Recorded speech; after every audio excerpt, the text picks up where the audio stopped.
one producer who doesn't get enough credit for his craft is Dave Hall. He's known for his work from Michael to Madonna, part of the Untouchables. What was it like working with him on If You Love Me? Well, it was a big break for me. It was a big break to get invited to just even have a meeting with him.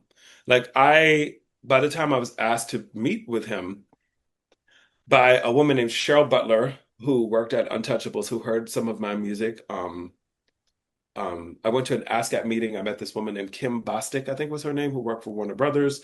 Kim said, come take a meeting. And then Cheryl Butler was actually at the meeting with Kim. And Kim was like, gave my number to Cheryl. Was like, I heard your songs the other day and I like what you do. I want to take it to the office and see if we can get you with some of our producers. I was like, wow. Because she wasn't even the person I was intending to impress.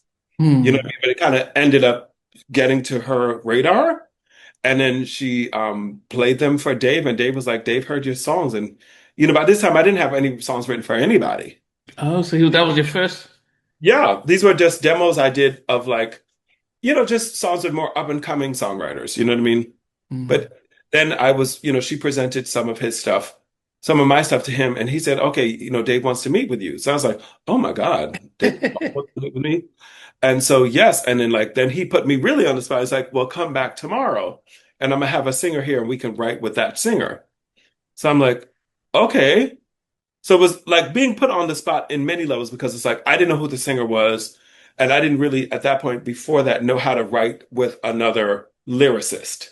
At that Hmm. point, I was just either writing my own music and lyrics or writing lyrics with somebody else's music. But now this was going to be like writing with another singer, songwriter, and us working that together. So I didn't know how to do that or how that was going to go. Or nor did I know who the person was, and he didn't tell me. And then I got there, and the person was Phyllis Hyman. She had on a big, huge hat like this, way bigger than this hat. And rest in peace, it's been 30 years since she passed also. So this year was 30 years in July. So then I was really put on the spot twice with just my first professional recording session, writing situation is with Dave Hall. Like when I say professional, I don't mean that it was the first professional one because I've done done professional sessions before, but when I mean like the first producer, like who's really like in the game like that, like he's Hmm. like on the charts. You know what I mean? Hmm. Like if you get in good with him, he can take you over you know, over the edge. Yeah.